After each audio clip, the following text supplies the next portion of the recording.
much better in these set-up secure team fights. So very, very interesting kind of pivot there in the face of so much counter dive with Galio and Zaya and Renata.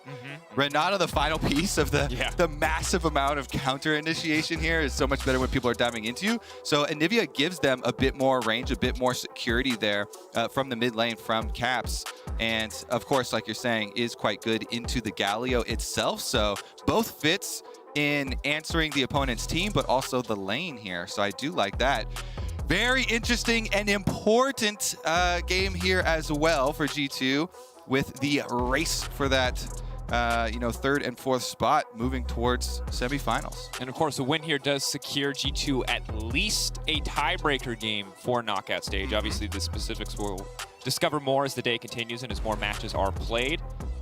For now, Saigon Buffalo playing to upset the apple cart. Wow. The herd. The herd. Sleep-deprived me has a lot of weird phrases. That's all I will say.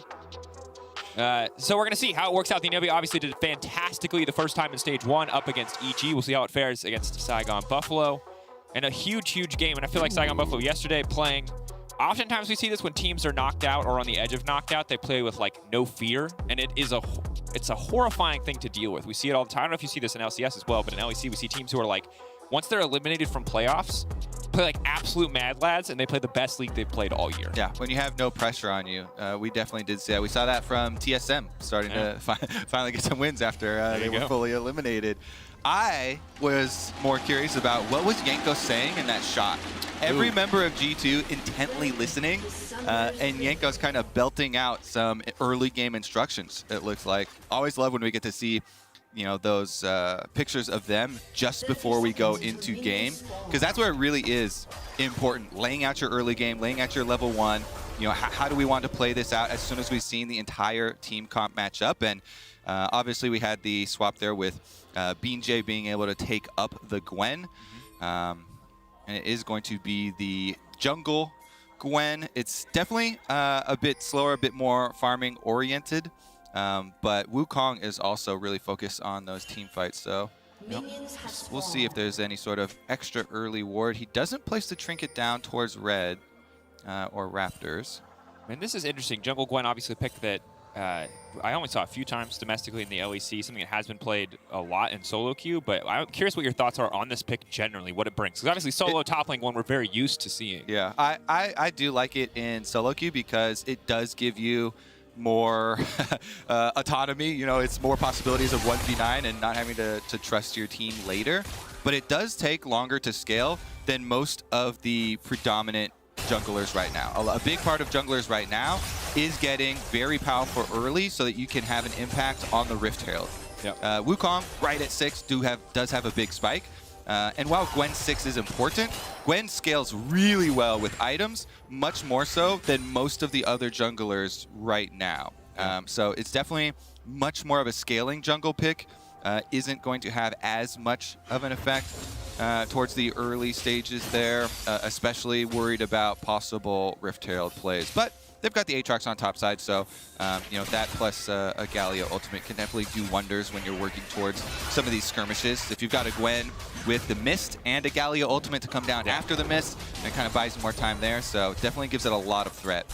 And I think the big thing that obviously Saigon Buffalo have bought for themselves is a well-timed stun there, stops Froggy from really trading back onto Caps, is that they have, in theory, a much more comfortable laning matchup for Hosmed. Part of the reason why they moved the Gwen out of that topside matchup, but have to see. For now, obviously falling behind a little bit early on, it makes sense. Vladimir has the range, he's got the extra combat, some is going to be difficult to play against. As the hook lands on the bottom side, Taki takes a bit of damage, but they're not relatively tanky.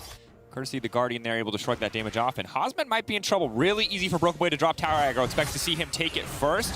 Waiting for the Q to now come out. Yanko's committing fully to the fight, trying to get a bit more damage down to Hosmed. Hosmed dashing away, first blood, Broken Blade dropping tower aggro, and it's a flawless first blood. Very, very clean from the G2 duo here. Yanko's getting up to Broken Blade immediately. And you can, excuse me, the early game and early morning frogs caught in my throat. The Gwen, though, you can see fully focused on the power clear. So while Yankos has had a tendency to spend and skip camps for a lot more time affecting lanes, getting his laners going, very, very useful gank from him. Gwen has gone with the full clear, power clear towards the bottom side, and now you see him here over the wall. Oh, Caps not ready for that one. Snip, snip, now down under the tower, just outside of tower range, means Caps is going to fall. A bit of a delayed kill back, but BJ now getting snowballed. Yes, and this is a scenario where 10 out of 10 times you do want the jungler taking the last hit because Galio is the supportive one, and you got the carry, scaling jungler. Dracos, if you get your early kills on a jungler like this, then all of a sudden, you know, the difference between a top lane Gwen and jungle Gwen starts to shrink because so much more money funneled into BJ now with their early kill onto Caps, and taking away the egg passive now will make him much more vulnerable. This means, ooh, really nice spacing there on Froggy, by the way. Just outside of the Q from Anivia with the Justice Punch, and then able to get right back in. That was beautifully played by Froggy. Running Ignited, ticking down, trying to walk back in and get a cheeky auto, hoping to turn this one away, realizing he's already going to drop, but that's going to be the laning kill, massive for Saigon Buffalo. And Kobe, they just keep winning. They've got their Gwen a kill in the early game. AP Jungler's clear speed goes through the roof with early gold, and now they've got the more aggressive laning combo in the Renata plus Xayah, and they're ahead in lane 2. Since yesterday, especially, Froggy has just been fully unleashed, and the Saigon Buffalo here are falling right back up on it. So this is why Renata is so good into a lot of these melee matchups right now. A very good counter engage. Taki, they're able to get him with the handshake, and then on the way out, they chase down the kill. Really, really good stuff here from what's been the most consistent part of this team has been their bottom lane. I think the newest and most important member to step up has been Froggy and BJ. So that mid-jungle duo from yesterday, huge performances out of them to get the Buffalo their first win. And they're continuing their strong play today. Certainly are, and I think incredible to see this early game come out. I was concerned a little bit, honestly, after that topside gank. It played so well. I started to wonder, oh, is Jankos going to pull ahead? But now BJ, you can see individually, one kill as well. Matching, his clear speed is still going to be insane. The bot lane is going to be in trouble. So hard to play against Xayah with any kind of advantage. And while Targamas is trying to roam, Saigon Buffalo are responding. Taki is everywhere that he needs to be. They're not really getting the edge in terms of map movement, and Saigon Buffalo pushing forward, leveraging their individual laning advantages to secure this Drake. Yeah, they've got Galio ult advantage, and Caps has no egg for Anivia. So not only is Galio going to be way more impactful in moving down the river for this dragon fight, just champion to champion, but also not having the safety there. Anivia does not want to get caught out early on, especially with no passive. So they only, for the side of G2, get Jankos over to that red buff. He did get a pretty deep ward here. At least we'll see the spawn number 2 in their red quadrant of their jungle on the top side of the map there for Saigon Buffalo. Broken Blade is the point of power for G2. Got the early gank from Jankos, and as soon as he cleans up the rest of that minion wave, will reclaim a bit of the CS lead that he has on the top side. Obviously, Vladimir very good at scaling for some of that AoE damage later on into the game, though Xayah is one of the more difficult AD carries to dive. Yeah. Shogun obviously pretty comfortable. We'll see. I've been impressed with Taki in the early runs. He's been putting a little bit of pressure towards mid. But I'm also watching BJ, because this is a champion that I haven't seen too much of in the jungle for a long time. So far, my only opinions are clear speed, good. Clear speed, very good. Other than that, I'm waiting to see what Gwen is going to do when she's not locked into a lane. Because she's not a traditional CC champion. She doesn't offer a lot of playmaking. She relies more on other people around her to kind of set those plays up. Yeah, fortunately for you, there's no real mystery with the champion. It's still very straightforward. Similar Gwen things. It's just that you rely on your laners to have that CC and the setup for a lot of your ganks. Like you're saying, you can't force as many. Once you get level 6 and you've got your ultimate, then you become really threatening, though. And so for BJ, why it was so big for him to get that early kill, ooh, nice, able to still get off that recall there for Aatrox. Normally, after you're full clear on Gwen, you've got a little bit of extra time that goes to waste. Most other junglers, can do something with it, affect a lane or something like that, but usually the level 4 Gwen doesn't have that big of an impact, but you got a very efficient early stop in there to mid lane to get that money, and look at him. Build path here accelerated. But for G2, this Herald that we mentioned and the difference between the two junglers, Jankos takes no hesitation, starts up that Herald. They've got a control ward on it, and since the Buffalo have committed 2 members to stay bottom, they should for sure just give up this Rift Herald. It's only really counting how many turret plates do you get in payment for it, because G2 will pay that price on the bottom side. 2 turret plates in total have been taken, though already a lot of damage was done after that early kill. Yeah, it's so hard now for Flack to step forward as long as those feathers are down. You can see Targamas looking to lock in.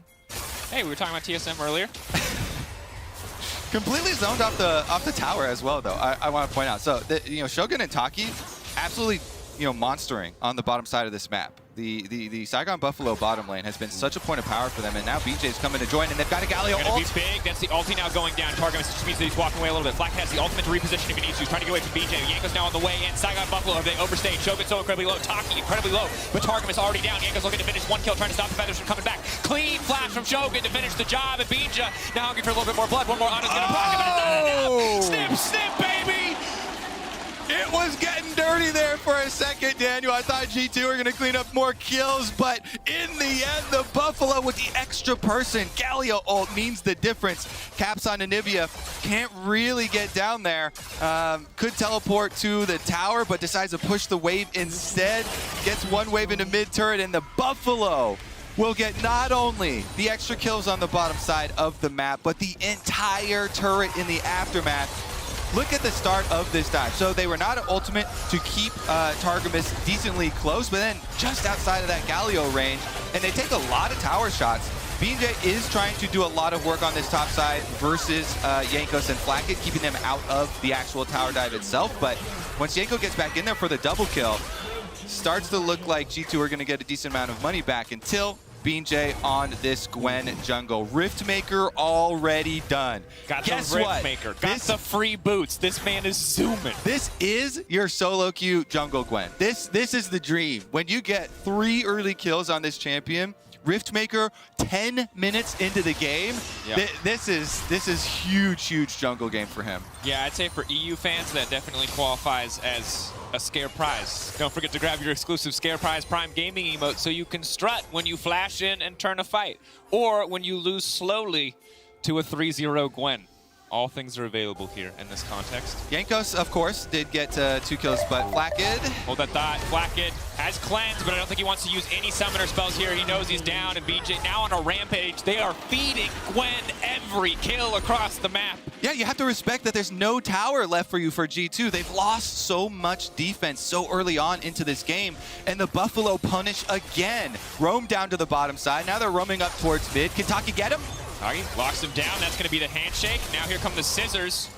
Oh no, that's a sad time to have the passive back up. Shogun grabbing the kill. Saigon Buffalo completely out of contention. G2 playing for a guaranteed chance at a tiebreaker, but it is Saigon Buffalo who are playing the better League of Legends right now. They're absolutely smashing G2. This is insane. The Buffalo are destroying G2, getting flashbacks to 2019 when they 2-0 G2 at that MSI. Jankos, though, the strong member on the team, has the Divine Sunderer. Topside, their strongest point compared to the rest of the map. Maybe they can get something done here, but Jankos getting pulled back by the chains.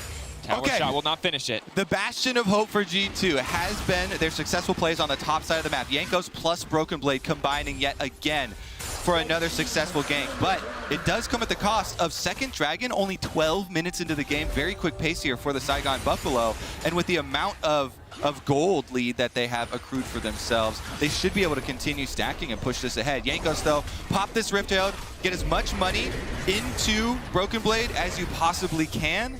They're actually just going to leave it here and let the tower deny a little bit more as far as the minions. They get out, they want to overstay their welcome. It's important when you're trying to make comebacks in games like this, not to overstay, not to, rush it too much and get too greedy.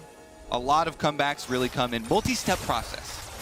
And it's going to be, there's going to be a few more steps in this multi-step process, most certainly. I think the big concerning thing is if you look at the riff we've rolled, well, you know that the casters are excited because in this house we stand Hextech. However, if you're a G2 fan, you should be concerned because let me tell you what would be great for a turbo-fed Gwen and Azaya, it would be Hextech Soul. So something G2 absolutely have to respect. Yes, they are a late-game team-fighting powerhouse with the Wukong and a Vladimir, but as long as Gwen is far enough ahead of the clock, she doesn't really care about anybody. And here's where you can also put your spotlight on that final pick, the 5th pick, Anivia. As we said, it's so different from the rest of the G2 comp, where Anivia gives you a lot more wave clear and gives you some stalling if you need it. Turns out they are going to need it in this game. And Saigon Buffalo don't have the perfect delivery system for a Galio. Gwen and Aatrox kind of walk their way into your team.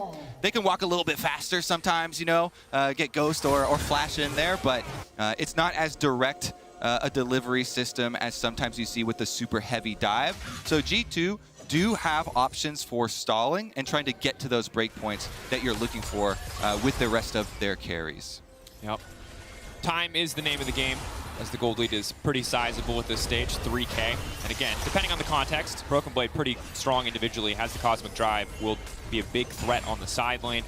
G2 yet to really find any kind of footing in teamfights. Losing out in lane prio means losing out on tempo, on pushing in and generating this kind of vision. You can see BJ moving on the top side. I thought he was going to drop a ward. He didn't have a ward. He wanted to ward, but he could not. And you can see total vision control on the top side of the map from Saigon Buffalo. And what we're going to see is a focus from Saigon Buffalo on suffocating G2 as far as the vision goes. BJ is actually just going to walk at them. Jay Hosmed off to the side. That's going to be the TP coming in from the Aatrox. Targamas locked up by the Infernal Chain. Well-placed Q2 to make sure they get the pull back, and that's Targamas getting knocked down. Yeah, it's too scary, Daniel. The Gwen just runs right at your face. Aatrox here as well, jumping over the wall. Hosmed follows it up. And G2, they're going to have to spend every ounce of wave clear that they have to continue delaying. Yeah. Their only kind of benefit is that the Buffalo don't have a great siege team, so it's harder for them to take the rest of the towers in the face of Anivia. Fortunately for the Buffalo, though, neutral objectives coming right back onto the map. They'll just focus on Rift Herald number 2 here and then transition down to the 3rd Dragon, which is at a very quick pace. Yep. Anivia is recalling, but Caps does have his Unleashed teleport ready. He could teleport back after this fight. EV getting lower and lower. Saigon Buffalo maybe secured that one. Looks like they did, as BJ is now going to grab it. Caps returns to mid lane, so he'll be there in time to potentially stall or stop this Herald push, but mid lane tier 1 tower is so important.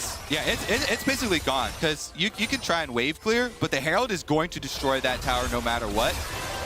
Oh, they're not even going to use it. Gwen immune, obviously. Frustrating for Caps. He has to get so close to do anything here. Renat ult means that Caps is going to punch his friends. Hit him with a little snowflake on the nose. Yep. Gotcha. Fear my terrible auto attack animation. Targamas is literally at 100% life. He's like, wait, what, sir?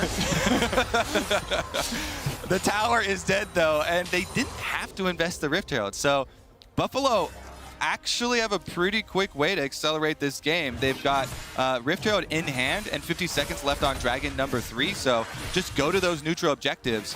Then you can siege up with your Rift Herald, plow down the last one, and you'll be prepped and ready for a very early Dragon Soul.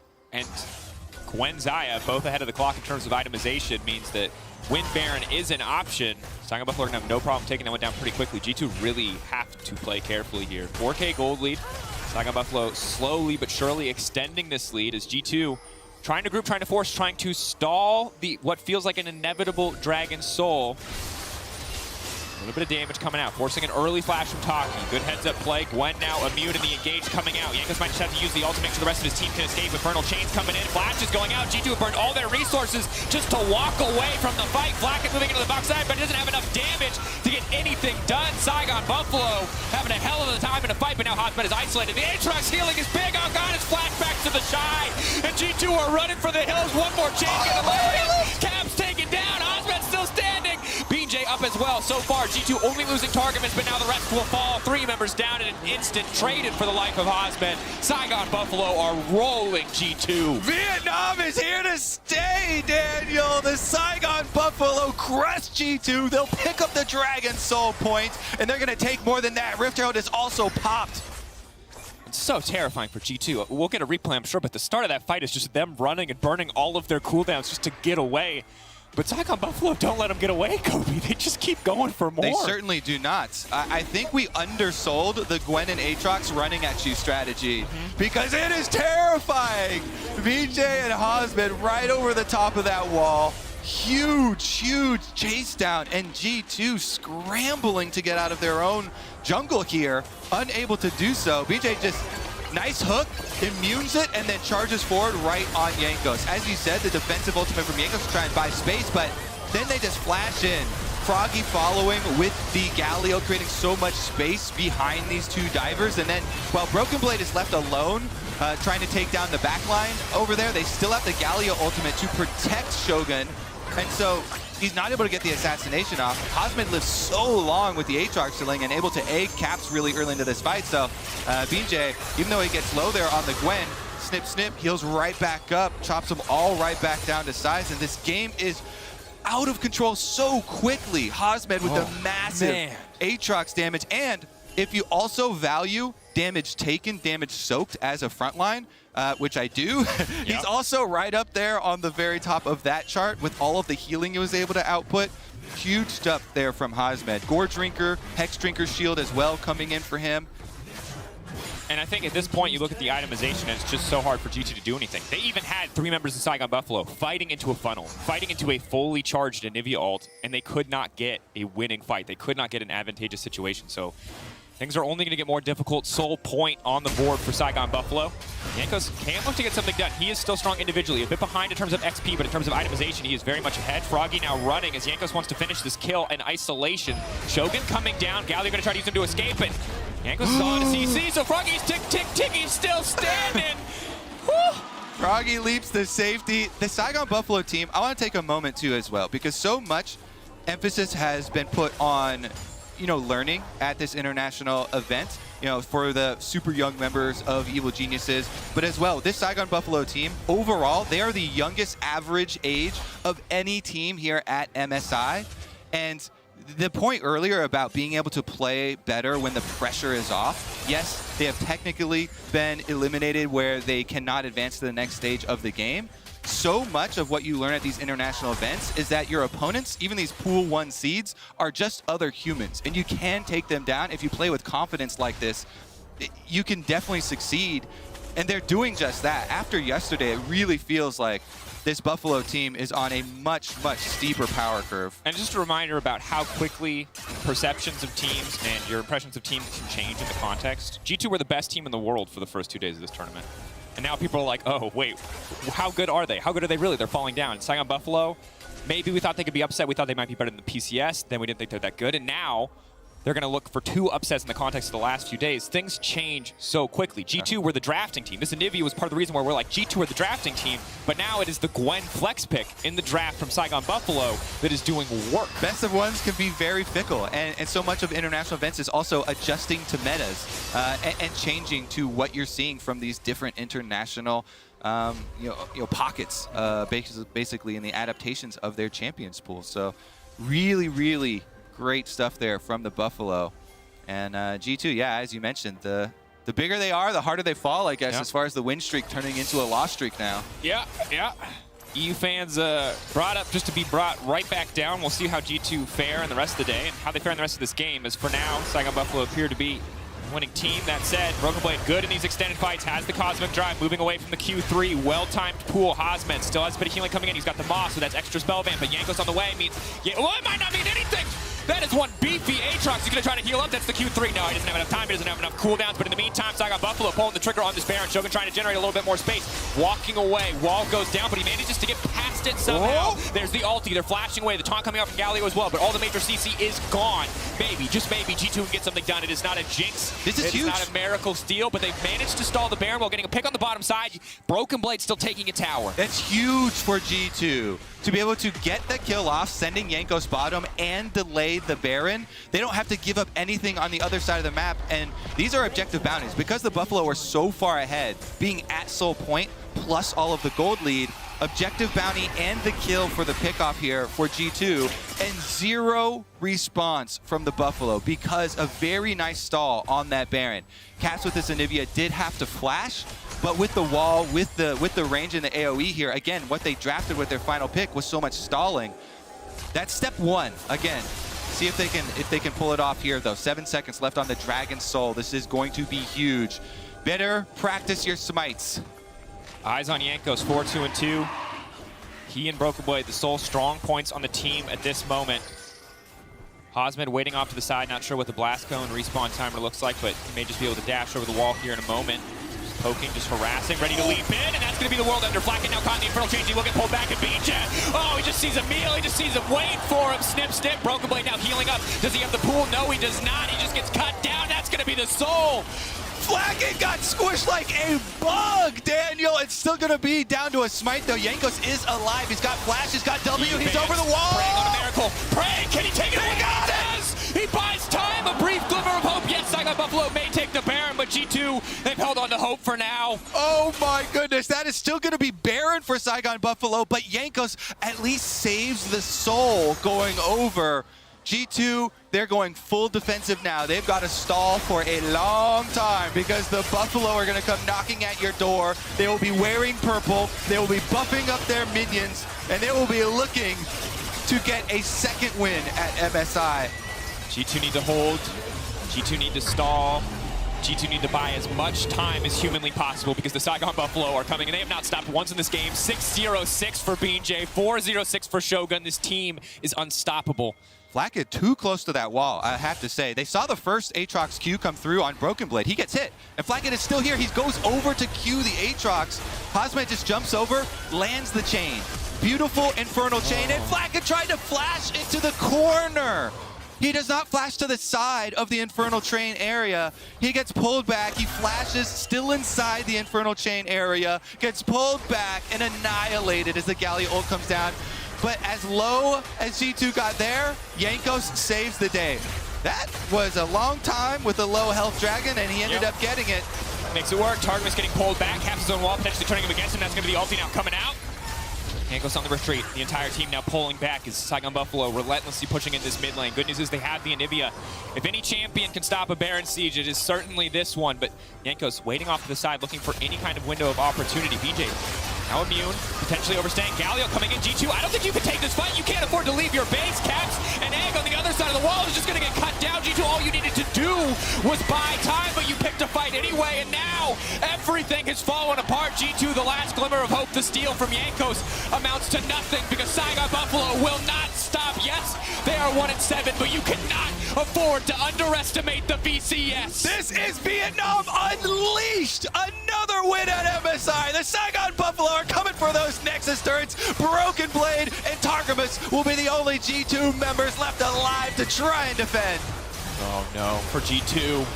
Another crushing defeat. They found 4 victories in this stage, but they will find 5 losses back to back to back to back. This one at the hands of the Saigon Buffalo. They're not even worried about the champions. They close the game out with confidence. Think about it. Yesterday, Saigon Buffalo on the brink of taking down RNG. Then they get their first win. Another win here. They are on fire. Scaling here at MSI, the youngest average team here at the tournament. And they indeed took notes for the beginning. Now they're dishing out the lessons. And now there's other teams we got to be looking at to take notes, to adapt.